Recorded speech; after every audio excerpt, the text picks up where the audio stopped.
बिस्मिल्लाहिर्रहमानिर्रहीम। अस्सलाम वालेकुम दोस्तों, मैं फ़हीम अब्बास आपको खुश आमदीद कहता हूँ न्यूज़ कैफ़े में और करता हूँ कि आप सब खैरियत से हैं और आज के दिन का एक अच्छा सा आगाज़ भी कर चुके हैं। आप जानते हैं कि कराची एक्सपो में एक्सपो सेंटर में हर आए दिन कोई ना कोई एक एक्सपो या कोई नुमाइश जो है वो लगी होती है, जिससे आवाम को कहीं ना कहीं कोई ना कोई फ़ायदा पहुँच रहा होता है। इसी तरह एक नुमाइश 24, 25 और 26 जून को भी हो रही है और इस एक्सपो का नाम है तामीर एक्सपो, जो कि सिर्फ रियल एस्टेट से मुतल्लिक़ और इस हवाले से एक बड़ी ज़बरदस्त किस्म की जो इन्फॉर्मेशन है वो हमारे साथ शेयर करने के लिए मेरे साथ स्टूडियो में मेहमान मौजूद हैं। मेहमान हैं हमारे जो CEO हैं DX ग्रुप के जनाब सैफुल्लाह साहब। आपको खुश आमदीद, अस्सलाम वालेकुम, कैसे हैं आप सर? जी वालेकुम सलाम फ़हीम साहब, थैंक यू। तबीयत ठीक है आपकी? अल्हम्दुलिल्लाह, आप सुना सर? अल्हम्दुलिल्लाह अल्हम्दुलिल्लाह। आपकी क्या राय है, ये एक्सपो जो होने जा रही है जो रियल एस्टेट से मुतल्लिक है, तामीर एक्सपो 24, 25 और 26 जून को, मतलब कितनी कामयाब रहेगी और शहर में इसकी कितनी ज़रूरत है? देखें, एक्सपो बेसिकली जो है, कोई भी एक्सपो किसी भी सेक्टर की किसी भी उसके लिए हो, इनफैक्ट ये प्रोड्यूसर और एंड यूज़र के बीच में ब्रिज का रोल प्ले करते हैं। ठीक है। जो एक घर है, जो एक जिसे कहते हैं कि एक बिल्डिंग की कंस्ट्रक्शन है, डेवलपमेंट है, कराची जैसे सिटी के लिए तो इसकी बहुत ज़्यादा इम्पोर्टेंस है। वजह ये कि जिस स्पीड से आबादी बढ़ रही है और जिस तरह हमारा ऑलरेडी सिटी है, जो जिस तरह प्लान होना चाहिए था उस तरह प्लान है नहीं। अभी जो फर्दर एक्सपो हो रही हैं जिसमें रियल एस्टेट को इंट्रोड्यूस कराया जा रहा है, जिसमें डेवलपमेंट को, कंस्ट्रक्शन को, तो मैं समझता हूँ कि ये ना सिर्फ एंड यूज़र तक अपनी प्रोडक्ट को कन्वे किया जा रहा है और इंट्रोड्यूस करवाया जा रहा है, बल्कि एक नई जिद्दत जिसकी एक अच्छी लिविंग स्टैंडर्ड की ज़रूरत है उसको इंट्रोड्यूस कराया जा रहा है। ग्रेट। अच्छा, तो इस तामीर एक्सपो में आप किन प्रोजेक्ट्स के साथ तशरीफ़ ला रहे हैं? देखें, अल्हम्दुलिल्लाह DX ने पिछले 1 साल में बहुत स्पीड से ग्रो किया और हमने मल्टीपल प्रोजेक्ट किए। हमारा इस वक्त जो मेन फोकस है वो बहरिया टाउन ही है। बहरिया टाउन के अंदर हमारे अल्हम्दुलिल्लाह रेजिडेंशियल प्रोजेक्ट्स भी हैं, कमर्शियल प्रोजेक्ट्स भी हैं। रेजिडेंशियल में हम लोग हाई राइज पे भी हैं, हम लोग विलास भी बना रहे हैं, छोटे साइज़ के भी, बड़े साइज़ के भी। और जो हमारे ये विलास हैं और ऑफिसेज हैं और हमारे रेजिडेंशियल अपार्टमेंट्स हैं, इसके अलावा कुछ हम जिसे कहते हैं नई टेक्निक या नई थीम लेके आ रहे हैं। नई थीम 2-3 हमारे स्टेप हैं, वो जो हमने बहरिया टाउन में हम लोग को वो पहले हैं जिन्होंने वो इंट्रोड्यूस कराया, जिसमें हम लोग सबसे पहले स्मार्ट टेक्नोलॉजी को इंट्रोड्यूस कराया। इसके बाद हमने property management services, property management company को इंट्रोड्यूस करवाया। इसके बाद एक और हमने थीम चलाया जो बहुत ही कामयाब है, जिसके लिए मैं समझता हूँ बहुत ज़्यादा डिमांड है। और वो थीम और वो डिमांड ये है कि आप अपना ऑफिस या अपना विला या अपार्टमेंट आज बुक करें और आज से ही आप उसका रेंट लेना शुरू करें। तो बेसिकली जो आज ही से रेंट वाली बात है, ये बैकएंड पे जो हमारी कंपनी प्रॉपर्टी मैनेजमेंट सर्विसेज है या मैनेजमेंट कंपनी है वो उसको रन करेगी। ये उसकी बेसिकली एक जिसे कहते हैं उसका मॉडल है। अच्छा, बुक तो मेरा ख्याल है उन चीज़ों को करवाया जाता है जो अभी मुकम्मल नहीं होती हैं, तो एक चीज़ जो अभी खड़ी नहीं हुई उसका कैसे रेंट लिया जा सकता है, ये क्या कॉन्सेप्ट है? देखें, बात ये है कि ये समझने की बात है, रेंट तो हमने उसी में देना है जिसकी बुकिंग होनी है, उसी में ही से देना है। जी जी जी। तो देखें, जो चीज़ें हैं उसको मैनेज करना है कि आपने एक तरफ से अपनी प्रोडक्ट को इंट्रोड्यूस कराना है, दूसरी तरफ से कस्टमर को सेटिस्फेक्शन देनी है। यस। इससे पहले क्या था कि आप बुकिंग तो करवाते हैं, फिर आप 3 साल का वेट करते हैं। 3 साल तक आपको या तो इंस्टॉलमेंट देनी या आप लमसम पेमेंट भी करते हैं, फिर भी आपको 2 साल 3 साल का जो भी शेड्यूल उसको वेट करना है। पोजेशन नहीं होता आपके पास। हाँ, जब तक पोजेशन नहीं होता तब तक आपकी जस्ट इन्वेस्टमेंट है। हाँ। हमने क्या किया कि आपकी इन्वेस्टमेंट तो है ही है, कैपिटल गेन तो होना ही होना है 2 साल में 3 साल में, साथ में आपका रेंटल वैल्यू भी चल रही है। ओके, ठीक है। तो आपने कहा कि रेजिडेंशियल और कमर्शियल प्रोजेक्ट्स के साथ आप आ रहे हैं, ठीक है। इस तरह की जो नुमाइश है, जो एक्सपो है, मुल्क में मतलब जो माशी तरक्की है उसमें क्या किरदार अदा कर सकती है? देखिए, ये एक बड़ी ज़बरदस्त डिबेट है। इनफैक्ट किसी भी इकोनॉमी का जो पहिया है वो तभी चलता है जब हम लोग फंड्स की सर्कुलेशन में जाते हैं। एक्सपो मैंने ऑलरेडी बताया, ये प्रोड्यूसर और एंड यूज़र के बीच में लाइक अ ब्रिज है। और इसमें जो नई जिद्दत आ रही है, जैसे मैं और आप अगर घर बना रहे हैं, हम बहुत लिमिटेड चीज़ों को जानते हैं, टाइल को, वुडवर्क को या एलुमिनियम को, कि ये वैरायटी है, लेकिन हर आए दिन जिद्दत आ रही है। एक तो ये चीज़ है कि latest technology, latest technique, latest version हर प्रोडक्ट के हमें अगर किसी एक्सपो में मिलते हैं, एक ही छत के नीचे मिलते हैं, तो ये एक जिसे कहते हैं कि इंट्रोडक्शन है हमारी अपनी प्रोडक्ट का, और एंड यूज़र की एक्सेस है।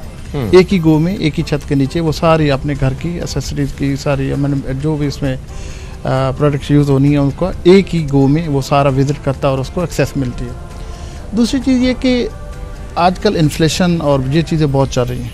मैं और आप अच्छा घर भी बनाना चाहते हैं, लेकिन उसकी अल्टरनेट ऑप्शन पे भी जाना चाहते हैं, अपनी प्राइस को कंट्रोल करने के लिए, अपने बजट को कंट्रोल करने के लिए। तो एक्सपो में बेसिकली आपको एक ही छत के नीचे मल्टीपल वेरिएंट किसी भी एक प्रोडक्ट के, किसी भी एक इन्वेंट्री के आपको मिलते हैं। तो मेरा ख्याल से ये एक ज़रूरत है हर उस बंदे की जिसने घर बनाना, हर उस बंदे की जिसने इस फील्ड में जंप इन करना है। अच्छा, ना सिर्फ ये एंड यूज़र के लिए एक जिसे कहते हैं कि एक बहुत ही इफ़ेक्टिव एक हो सकता है, बल्कि जो इवन बिल्डर हैं उनके लिए भी, उनको भी अपने जो वेंडर हैं या अपने जो मटेरियल प्रोवाइड करने वाले हैं या मटेरियल प्रोडक्शन कंपनीज हैं, उनके साथ डायरेक्ट एक्सेस को एक चांस मिलता है। तो सर ये एक एक्सपो तो होनी चाहिए, बल्कि सिर्फ रियल एस्टेट या कंस्ट्रक्शन की फील्ड में नहीं, ये तो हर फील्ड की ज़रूरत है। सही। अच्छा, आपका अपना वैसे इस तामीराती शोबे में कितना तजुर्बा है? कब से आप काम कर रहे हैं? सर मैं 2006 से काम कर रहा हूँ। इससे पहले मैं लाहौर में काम कर रहा था, पिछले 6 साल से यहाँ कराची में काम कर रहा हूँ। अच्छा अच्छा अच्छा। तो लाहौर से कराची का सफ़र, यानी कराची में जो रियल एस्टेट सेक्टर में काम हो रहा है, ये लाहौर की निस्बत ज़्यादा बेहतर है? यहाँ पे इन्वेस्टमेंट्स ज़्यादा होती हैं? देखिए, अगर तो सिर्फ आप रियल एस्टेट की बात करते हैं तो लाहौर जो है मादरत के साथ रियल एस्टेट और डेवलपमेंट में कराची से थोड़ा बेहतर है, थोड़ा ऑर्गेनाइज ज़्यादा है। अच्छा, ऑर्गेनाइज ज़्यादा है। क्योंकि अगर मैं नई सोसाइटीज़ की बात करूँ जो जिद्दत है, ऑर्गेनाइज है, तो यहाँ पे चंद लिमिटेड सी सोसाइटीज़ का हम नाम लेते हैं, बैरियर टाउन लेते हैं, DHA लेते हैं और कुछ इसी तरह के लेते हैं। लाहौर में जाते हैं तो वहाँ पे हर दूसरी सोसाइटी ऑलमोस्ट इसी लेवल की है। यही वजह है कि लाहौर में ट्रैफिक के, सीवरेज के, वाटर सप्लाई के इश्यूज कम है। लाहौर जिस तरह बैरियर टाउन यहाँ कराची शहर से बाहर बना है, इसी तरह लाहौर में भी शहर से बाहर बड़ी बड़ी सोसाइटीज़ बनी हुई हैं। सिर्फ एक आध सोसाइटी नहीं है, काफ़ी सारी सोसाइटीज़ हैं ना? वो फिरोजपुर रोड की साइड पे, रायमंड रोड वाली साइड पे और 10 और जगहों पे। ग्रेट। अच्छा, अभी एक वक्फे की तरफ हम लोग बढ़ रहे हैं। वक्फे से वापस आते हैं तो मुझे ज़रा इस हवाले से जानना है कि एक अगर कस्टमर है या एक कोई साहब अगर कोई ख़रीदारी करना चाहते हैं, अपार्टमेंट लेना चाहते हैं इसी तरह किसी रेजिडेंशियल प्रोजेक्ट में, तो बहुत सारी ऑप्शन उसके सामने से गुजर रही होती हैं। तो वो क्या मयार है जिसको हमें जहन में रख के इंतखाब करना है कि हम कहाँ से ये काम करें, किन के साथ जो है वो काम करें, किन से ख़रीदारी करें, है ना? ये एक बड़ा इम्पॉर्टेंट क्वेश्चन है। इस पे मैं आपसे आपकी रहनुमाई लूँगा। एक छोटा सा वक्फा है दोस्तों, वक्फे के बाद आपकी खिदमत में दोबारा हाजिर हो रहे हैं। कहीं मत जाइए, अब तक देखते रहिए न्यूज़ कैफ़े, देखते रहिए।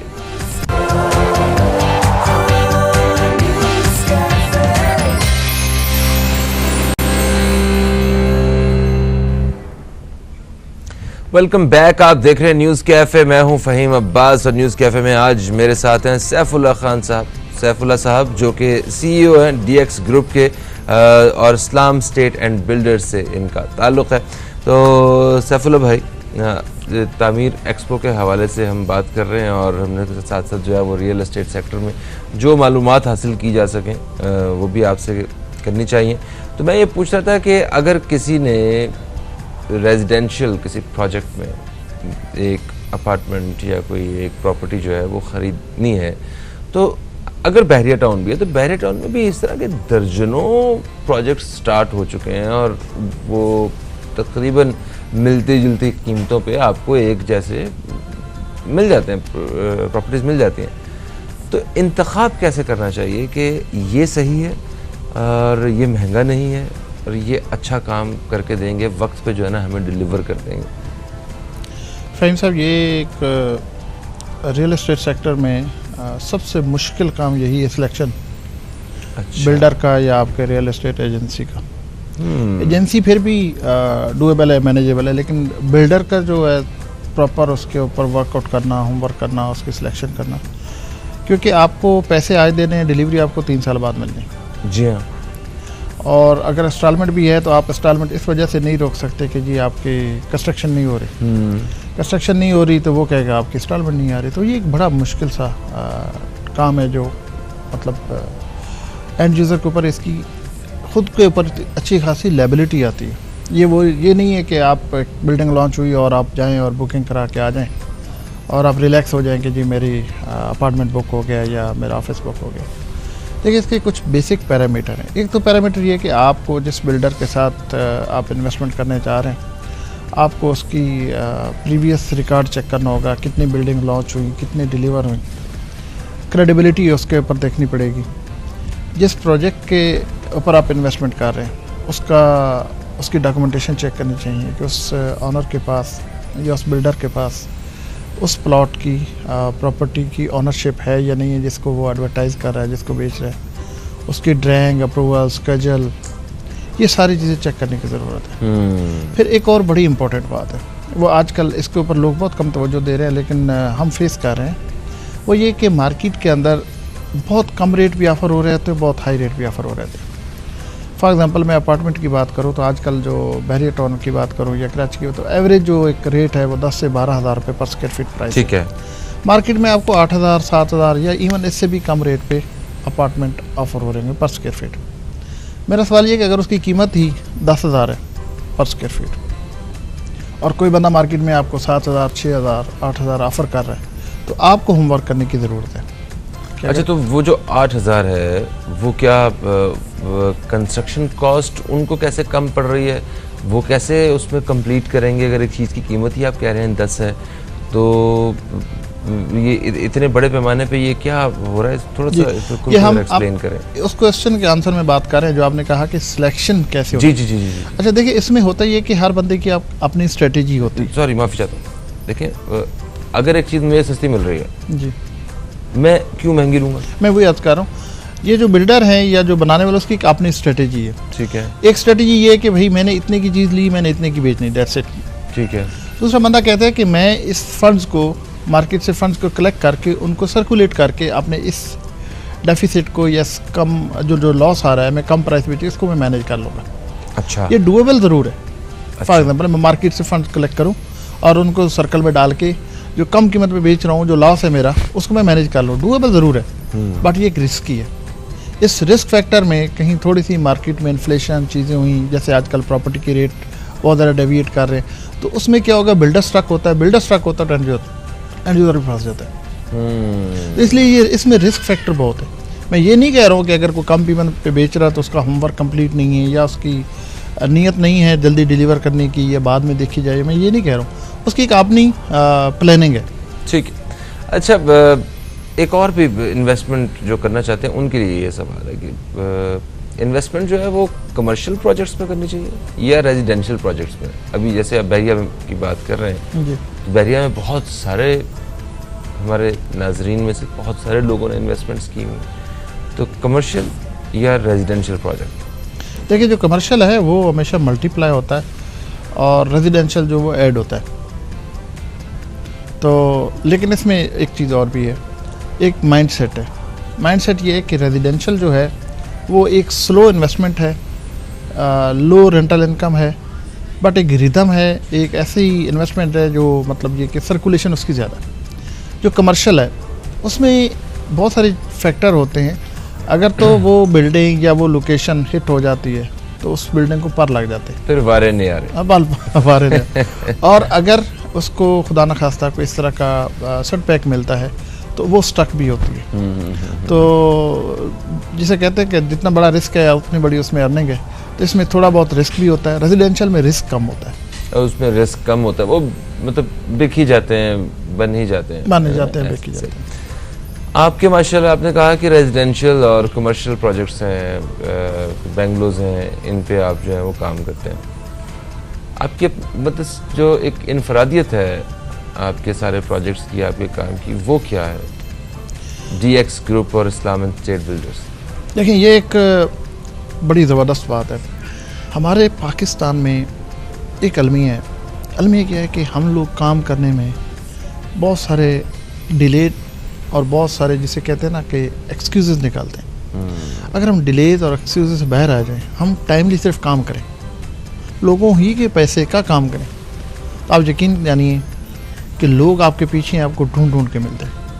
अगर मुझे इनफरादियत कहें तो मैं जो कमिटमेंट करता हूँ, जो टाइमलाइन बनाता हूँ, कोशिश होती है कि उसी के अंदर चीज़ों को मैनेज करूँ, बस। और कोई ख़ास ऐसा सच नहीं है। बाकी टेक्निकली कुछ चीज़ें हैं, जैसे मैंने ऑलरेडी आपको बताया कि हम स्मार्ट टेक्नोलॉजी लेके आए, हम वो रेंटल किया, प्रॉपर्टी मैनेजमेंट सर्विसेज की, ये वैल्यू एडेड सर्विसेज आप कह सकते हैं। बट जो मेन थीम है जिसके ऊपर हम चल रहे हैं और जिसका हमने यहाँ पे गैप फील किया और उस गैप पे काम किया, तो हमें बहुत ज़्यादा जैसे कहते हैं कस्टमर की तरफ से सपोर्ट भी मिली, इनकरेजमेंट भी मिली। अच्छा देखें, अब रियल एस्टेट सेक्टर में आप कंस्ट्रक्शंस के और बिल्डर होने के साथ साथ आप लोग एजेंसी सर्विस भी देते हैं, है ना? जी जी। तो एजेंसी सर्विस में आपके जो क्लाइंट्स होंगे वो कई कई सालों से आपके साथ ही काम कर रहे होंगे, बल्कि ऐसे क्लाइंट्स भी होते हैं जो कुछ भी हो सिर्फ आपको ही फ़ोन करते हैं कि जनाब ये कर दें, वो तो वो कर देते हैं, और वो इतना ट्रस्ट होता है जी। तो ये जो ताल्लुक जो डेवलप होते हैं उसमें आपकी तरफ से वो क्या ख़ास जो है वो सर्विस उनको मिलती है कि वो कहीं और मतलब मशवरा करना या ख़रीदना वो कुछ सोचते ही नहीं है और वो कहते हैं कि बस ये ही सही है आदमी। अच्छा फ़हीम भाई, एक बात तो ये है कि जिसके साथ रिलेशन बन जाता है ना, तो उसके साथ काम करना बहुत मुश्किल होता है। अच्छा, मुश्किल हो जाता है बहुत। मैं एज ए एजेंट पे अगर बात करूँ, बहुत ज़्यादा कॉन्शियस होने की ज़रूरत होती है, ये एक अलग बात थी। अच्छा, दूसरी बात ये कि मैं और आप किसी भी एरिया में किसी भी कोई भी ये ख़रीदारी करना चाहते हैं तो हमें चाहिए कोई वहाँ पे हमें कोई ट्रस्टी नाम मिले, कोई ट्रस्टी बंदा मिले। एक जूते भी लेने, हमें कोई एक जूते वाला भी बंदा जैसे हम ख़रीदें, वो अगर हम प्यार सलूक से बात करें, फेयर बात करें, उसकी हॉस्पिटलिटी ठीक हो, फेयर बात करे, हाँ सही है, और हमें समझ जाए कि मतलब हमें किस तरह का जूता चाहिए, हमेरे साथ 1 आध मिनट 2 मिनट की गुफ्तगू करे, उसके बाद हमें वही जूता ला दे जो हम सोच रहे हैं। तो आप और मैं सिर्फ एक जूते वाले को भी नहीं बोल सकते। सही बात है, दोबारा भी उधर ही जाएंगे कि उसी ब्रांच पे चलना है यार। सिंपल सी बात है, ये एक छोटी सी बात है। अच्छा, मैं लाहौर से आया हूँ तो अभी भी मैं शॉपिंग अपनी लाहौर ही से जाके करता हूँ। ऐसा नहीं कि यहाँ पे अच्छे शूज नहीं है, अच्छे कपड़े, तसल्ली वहाँ से हो रही है, तसल्ली वहीं से हो रही है। एक पिछले एक अरसे से चलता रहा है। जी। और वो लोग मुझे मिल गए जिनकी आप मेरे से पूछ रहे हैं कि रियल एस्टेट में कौन से बंदे को ढूंढा जाता है या कौन सी वो बात है जिस वजह से रिलेशन बिल्ड होता है। तो रिलेशन बिल्ड जो यही है, फेयरनेस पे है, कमिटमेंट पे है और आपकी हॉस्पिटलिटी पे है। अच्छा, जो डीएक्स ग्रुप है इसके बारे में बताएं कि इसमें कौन कौन से मतलब शोबे हैं जिन पे काम हो रहा है। अच्छा, डीएक्स में फिर वही बात है, हमारा जो ये जो कंस्ट्रक्शन की फील्ड है इसमें 80% ऐसा है कि एक रियल एस्टेट एजेंसी ने थोड़ा सा प्रमोट होके बेंगलोज बनाए, विलास बनाए, फिर एक बिल्डिंग खड़ी कर दी। वही एस्टेट एजेंसी, वही सेटअप उसी पूरे अगले विलास को भी, बिल्डिंग को भी लेके चलते। इस काम करने से काम तो हो रहा होता है, बट जिसे कहते हैं इनफरादियत नहीं मिलती। एक जिस काम को जिस रूह से करना होता है वो रूह नहीं उसको मिलती। हमने क्या किया, हम सलाम स्टेट एज एजेंसी काम कर रहे हैं। हम जब कंस्ट्रक्शन में आए, जब हम एज ए बिल्डर काम करने, तो हमने सलाम स्टेट के प्लेटफॉर्म से नहीं किया, हमने डीएक्स कंस्ट्रक्शन कंपनी रजिस्टर करवाई और डीएक्स कंस्ट्रक्शन कंपनी में हमने काम करना शुरू किया। हमारे जितने प्रोजेक्ट्स हैं वो अंडर डीएक्स कंस्ट्रक्शन कंपनी आते हैं। ज़बरदस्त, एक्सीलेंट। तामीर एक्सपो जो कि 24, 25 और 26 जून को कराची एक्सपो सेंटर में हो रहा है, इस हवाले से हम कुछ मालूमात हासिल करेंगे कि उसमें आवाम की तफरीह के लिए क्या क्या इंतजाम किए गए। एक छोटा सा वक्फा है, वक्फे के बाद आपकी खिदमत में हाजिर हो रहे हैं, कहीं मत जाइए, अब तक देखते रहिए न्यूज़ कैफ़े, देखते रहिए।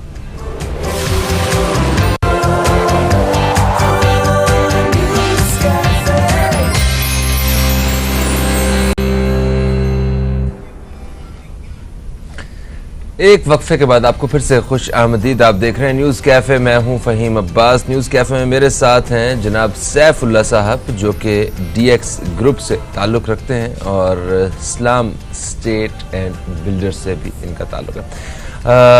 आप हमें बता रहे हैं तामीर एक्सपो के हवाले से जो कि 24, 25 और 26 जून को कराची एक्सपो सेंटर में हो रहा है। तो इस तामीर एक्सपो में जहां आपने जो कारोबारी जो चीज़ें हैं, बातें हैं, वो तो सारी बता दी कि हमें क्या ख़रीदारी करनी है, क्या नहीं करनी है, किन चीज़ों का ख्याल में अपने जहन में रखना है। बट ये तो इसमें बच्चों का तो कोई इंटरेस्ट नहीं। अगर आप फैमिली के साथ आ रहे हैं इस एक्सपो में, तो बाकी पूरी फैमिली क्या करेगी, बच्चे क्या करेंगे, उनके लिए क्या इंतजाम आता है, जरा ये तो बताएं तफरी के। सर मसला ये कि हमारी जो ये फील्ड है ना, ये बड़ी हम कहते हैं खुश्क है। हाँ। रियल एस्टेट बहुत ही खुश्क फील्ड है। जिसको पैसे आ रहे हैं उसके लिए बिल्कुल खुश्क नहीं, बिल्डर के लिए तो शायद ठीक है जिसकी सेल होगी। देखिए हमारे इसमें 3 दिन का ये शो है, 24, 25 और 26। तीनों दिनों के लिए हम लोगों ने हुमैरा अरशद आ रही है, एक दिन शो हो रहा है, Okay. सजाद अली आ रहे हैं, Okay. एक दिन कवाली नाइट है। ज़बरदस्त। अच्छा, इसके अलावा हमारे जितने वहाँ पे बिल्डर होंगे, कंस्ट्रक्शन वाले होंगे, वो सारे अपने अपने ब्रांड की प्रमोशन के लिए भरपूर गिफ्ट और भरपूर उसको अपने स्टॉल को अट्रैक्टिव बनाएंगे। इसके बाद फिर और इसमें जो बहुत अच्छी चीज़ें हैं उसमें ये कि बच्चों के प्ले एरियाज दिया गए हैं, फूड कोर्ट बनाया गया है, बच्चों के लिए बड़े स्पेशल जोकर और इस तरह की एंटरटेनमेंट। इसके बाद एक्सपो में, इस एक्सपो में स्पेशली जो हमारे सीनियर लोग होंगे, जो एग्जीक्यूटिव लोग होंगे, या जो अच्छे हाई प्रोफाइल के लोग विजिटर आएंगे, उनके लिए एक अलग सिटिंग अरेंजमेंट और अलग एरिया बनाया गया जहाँ उनको एंटरटेन किया जाएगा। तो एक्सपो जो है ना, वो सिर्फ रियल एस्टेट या कंस्ट्रक्शन का नहीं, ये भरपूर जिसे कहते हैं ना अट्रैक्शन और भरपूर एंटरटेनमेंट के साथ आ रहा है। और मैं बहुत पुरुमीद हूँ कि हमारा ये जो तामीर एक्सपो है, ये कामयाब तरीन एक्सपो होने जा रहा है। एक तो इस दौर में, इस फेज़ में, जिस फेज़ में हम गुजर रहे हैं इस वक्त, जिसमें इन्फ्लेशन है, टैक्स के इश्यूज़ हैं और बहुत सारे मामलात हैं, अनसर्टेनिटी बहुत सारी है, लेकिन नीड तो है। ये तो नहीं है कि अनसर्टेनिटी है या महंगाई है या चीज़ें सस्ती हैं, नीड तो उसी तरह एग्जिस्ट करती। तो उस नीड को मैनेज करने के लिए फुटफॉल भी अच्छा खासा है, और एंटरटेनमेंट के साथ साथ आप फैमिली के एंजॉयमेंट के लिए और सब कुछ आप देखेंगे फुटफॉल इंशाल्लाह बहुत ज़बरदस्त है। हाँ, फुटफॉल तो अच्छा होगा। कराची के जो अवाम है वो इस तरह का कोई मौका छोड़ते नहीं है, और एक्सपो में जब भी नुमाइश होती है तो एक्सपो सेंटर वालों को, इंतज़ामिया को बड़ी मेहनत करनी पड़ती है उस ट्रैफिक के निज़ाम को ऑर्गेनाइज़ करने के लिए, जिसमें वो कामयाब हो भी जाते हैं प्रैक्टिस में, ऐसा जी।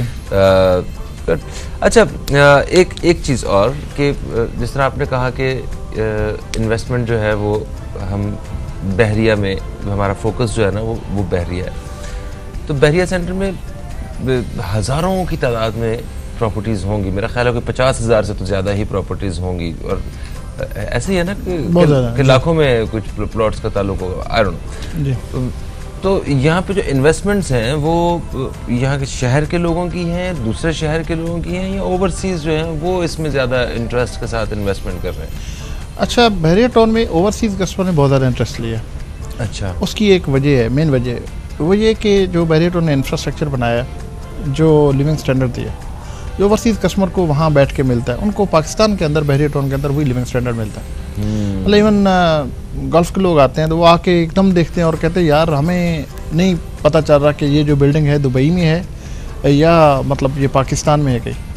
इवन एक कैनेडियन आया कनाडा से वहाँ बहरिया टाउन में, तो वो कह रहा था कि मुझे कोई ख़ास फ़र्क नहीं लग रहा, कुछ लाइटों का कह रहा थोड़ी डिफरेंट है या कुछ है, तो बाकी सब कुछ हुई।